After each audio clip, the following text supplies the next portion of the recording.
Oh boy, this is gonna be a fun one. In October of last year, I released what I consider to be my best video, the ups and downs of cartoon beatbox battles. I owe a lot of my subscribers to that one video, and since there's so much more to cover beyond season 1, I always plan to make a part 2. Okay, I talk, and let's explore the ups and downs of cartoon beatbox battles once again.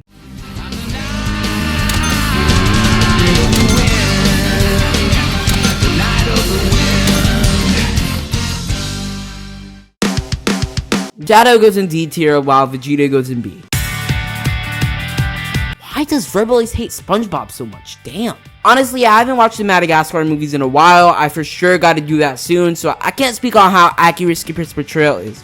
But his beatbox is another just okay one. I like the first part, but the rest of it when he brainwashes Verbalace and DJs, I mean, what the fuck, man. Now take this. He's a copy of a rabbit and be looking like a maggot. With his face looking ragged, need to put him in a jacket. As for Dave, I genuinely think this is one of the worst beatboxes in the series. The chorus and his voice are obnoxious. I wish Verbalace just didn't do the minions at all. You need to get on. You're really smart. I hope you try. Genuinely, because he had no choice but to make them speak, and that did not work out well. I'm gonna put Dave in F tier and Skipper in D. I'm sorry, I really don't want to be too negative here, but these last 2 episodes are very bad in my opinion. I'm especially saying this because if we're going down the timeline in chronological order, y'all know what's next. It's so high, I'm dying for it. I'm dying for it. In January of 2024. In January of 2024. In January of 2024, the internet found out that Verbalace spent $50,000 on a video depicting his OC being chased around and eventually tied to a bed by the Has-Been Hotel character Charlie Morningstar. Everybody remembers where they were when this happened. When I found this out, I was both devastated and laughing my ass off. All jokes aside, I have no problem with Ace commissioning this. It's just funny to laugh at. He's a grown man, he can do whatever he wants with his money. The problem is, 1, he promoted this into a Discord server full of minors, even though there's no explicit material here, it's clearly sexual. 2, the video depicts his character basically getting raped, which, not setting a good example here. Why did you commission this? It could have been something consensual, but no, he had to make it like this. And 3, $50,000 was spent on this. This money could have gone into the animation budget. Episodes could have came out faster and Verbalace probably wouldn't have been in the position he is now, which I will address in the climax of the video. Anyway, I know y'all probably tired of my opinion, so I'm gonna bring in my friend from the last Verbalace video. So what do you think the $50,000 Verbalace Has-Been Hotel video? $50,000 on that garbage, bro. That was horrible. Yo, Verbalace spent half of his career begging for money, begging for scraps and all the viewers, and then went ahead and blew his budget with his self-insert Yumi ship little thing for $50,000. Realistically, I don't even think that was worth $50,000. I think he just overpaid the animator so he just get that out faster. Because no way he spent that much on like a 4-minute animation, bro. Not just that, every episode of cartoon beatbox battles except for episode 2 is better animated than that. Let's be so honest here. Goofy versus Patrick actually had like Disney levels of animating, bro. Like, oh, that was amazing. Goofy was like, nah, he was moving, bro. And what did you think of season 2 of cartoon beatbox battles? And it was actually trash. It was trash.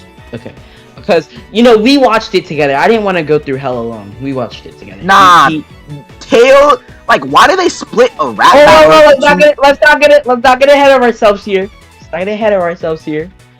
Alright, you're wrong about that. You're wrong about that. But okay, thank you. Alright. Thank you for your service. With all of that out of the way, here's the reason I don't feel bad making fun of this man.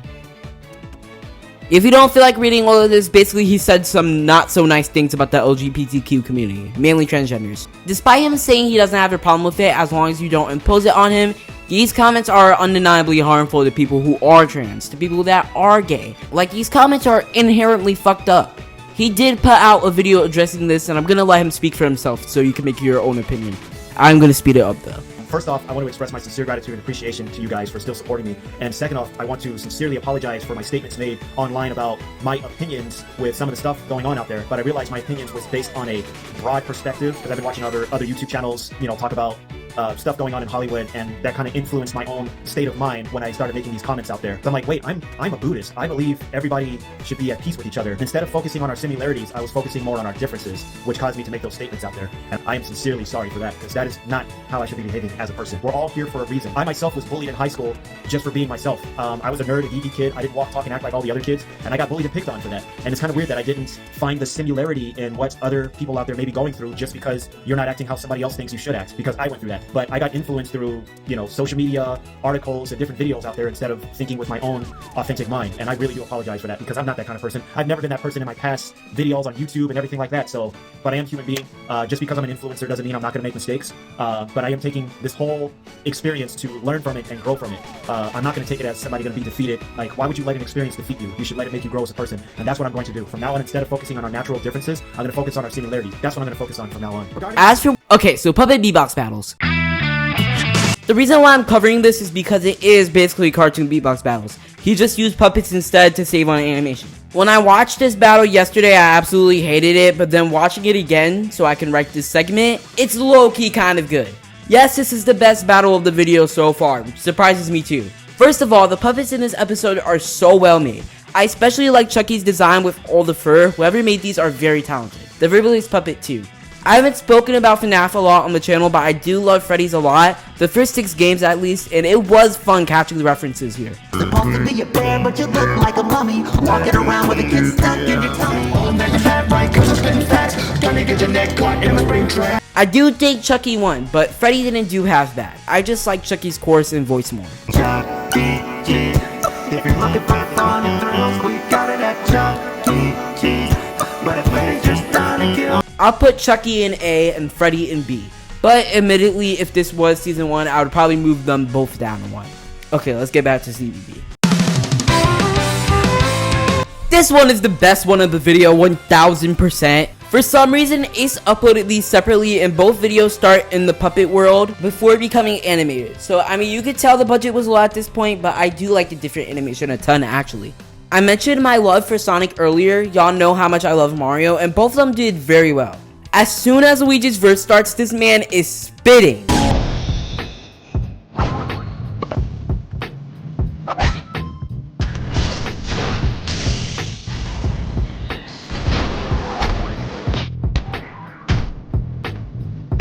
And then when he gets the star power up and the poltergust, it's genuinely a hype moment. I got brought back to the golden age of CBB with Sonic turning Super Sonic. I mean, this battle certainly isn't better than that, but it did give me those vibes, and I do appreciate that. And low-key, Tails is on the same level. This man violated Luigi. I can't do tails, but I don't get it twisted. And when I'm done with you, it'll be like you never existed. You spend all your time trying to be just like your brother. But as long as you're Luigi, you're just gonna be smothered. Plus, any Mario parody that features Daisy gets an A+ in my book. I don't know why the genie from Aladdin is in this one frame, what the fuck. And Mario completely just portrays his brother. Yeah, overall, I really like this episode, not gonna lie. I'm gonna put both in S tier. I mean, I don't hate it. I'm pretty impartial here. SpongeBob's is pretty alright. I mean, I'm not a big fan of the flow, but this was insane. Telling burgers isn't hard, I don't get the buzz. All your kids look like the ride the Jordan buzz. And then Bob's was okay too. The SpongeBob part is pretty catchy. I'm sorry if this part of the video is boring, but I have nothing to say. This is like a 5 out of 10 battle. I'll put them both in C tier. Oh, he brought the tournament part back. You know, that's what made me completely disinterested in season 2 when it came out, that it would not be having a tournament. This is the 3rd episode of the video with a Sonic character, so I really hope Eggman was done justice like Tails and was that absolutely horrible like Shadow.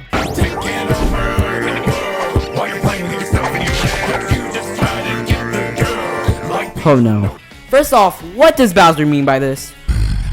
This Eggman's about to get cracked. It's giving this. Honestly, I also have nothing to say about this one. I actually kind of like Bowser's. Hard-boiled Eggman, looking like an eggplant, or cut your leg back. How you whipping like a black man? Hard-boiled Eggman's gonna be a dead man. Even if he bag man, your blood's gonna shed man. That flow is insane. I actually really like it. But Eggman's verse is, oh god, just horrible, okay?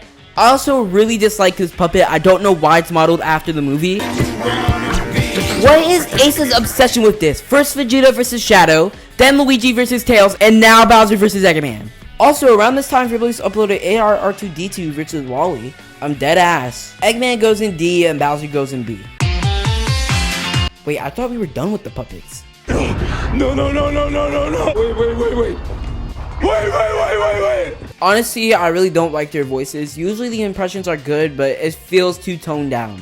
As someone who loves both, I mean, look, Lois's disses were pretty good, but I don't like the beatboxing. I mean, who would ever want to be like you? You're always depressed, that's why your hair is blue. Face it, hon, you're old and expired. Your shoes like your chest, 2 flat tires. It seems today that all you see is blue hair depression while you stay on TV.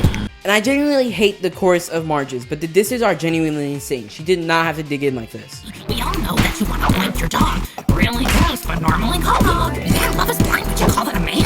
Your husband's stupid like a whale on land. You've done a lot of drugs to make your kids defective, and maybe that was really your prime directive. I don't know, I guess this one is kind of disappointing too. I loved the first couple seasons of both these shows, and I don't think they were really done justice. Hopefully we're not going to cover another boring battle after this. Okay, looks like we are. In this corner, if you took Mickey Mouse's head and replaced it with a whole cup, Huh, I never thought about that when it comes to Cuphead. Not gonna lie, the animation saves this one. What I love is that in every series Ace covers, you could tell he's actually a fan of this stuff. Well, Cuphead at least. I don't know what he was doing with Bendy. He ain't never done any of this in the chapters. Cuphead did definitely win for me. I don't know, the past few episodes have been just very, very boring. However, while Marge vs. Lois had good disses and mediocre beatboxing, Cuphead and Bendy have really good beatboxing but mediocre disses. Are you missing part of your brain?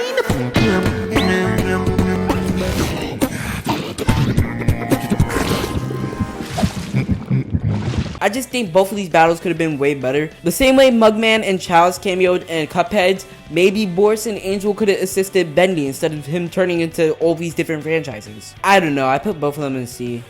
Okay, let's go to the next episode. Wait, where is episode 6? So, on June 9th of this year, Verbalace announced that the show was getting too expensive. Yes, indie animation cost a lot, and he wasn't making the money he used to. Meaning, the episode's budget was a lot for him to handle. So, he began a Kickstarter of a goal of $80,000 for 10 new episodes. So, it's been 2 months. Let's see how it did. Ah, fuck. Cartoon Beatbox Battles is over. The last episode was Cuphead vs. Bendy. Sure, I don't think Verbalace will truly be done with his channel for another 10 years, but the flagship channel, one of the most nostalgic pieces from my childhood, and a landmark in YouTube history has ended. The thing is, Verbalace said this in the Kickstarter announcement. Or it becomes a nostalgic piece of YouTube history. I think that it unfortunately already became it. When I came into this video, I wanted to do a fair critique on Ace's channel without being too mean, and to also figure out what killed Cartoon Beatbox Battles. And it died when season 1 ended, unfortunately. If the same quality from those first 15 episodes carried over into season 2, I feel like we would have been telling a much different story. Except, no. The moment that incident in January of 2024 happened, it was over. I don't even care about the hideaway video. It was really just what he said on Discord that left a bad taste in my mouth. I wish Ace the best in life. He seems to have learned from his mistakes, and I hope that he continues doing what he loves while still making money off of it. Because of the childhood he's given me and so many others. I mean, this was a series on YouTube where I got to see my favorite characters. Sonic, Mario, Black Panther, Batman, SpongeBob, Deadpool, all beatbox against each other, and that's genuinely insane. I can't believe I had that. I can't wrap my head around it, and I'll always love those early days of CBB. Going on my mom's phone and seeing that a new episode dropped, or tuning in to the live stream for Patrick vs. Pennywise and Black Panther vs. Deadpool. And I really wish I wasn't telling the story I am today. So yeah, everybody, I finally did it. Part 2 of the Verbalace saga. There is going to be one more video. I don't know when I'm going to make it, but I'm going to rank each solo in the series. Just because I think my opinions have changed a lot, and I just think it would be an interesting video. Maybe I'll do it sometime in October because that's when the last one was uploaded. I also just want to thank y'all. Y'all are so amazing. We got to 544 subscribers, and I would not be surprised if we get to 600 after this video. So if you want to help us get there, I would really appreciate it if you subscribed. I'm going to make a video on collecting Sonic action figures soon, so stay tuned for that. I'm CJ. I talk. I love you all, and I'll see you soon. चलो चले McDonald से Saika games लाएं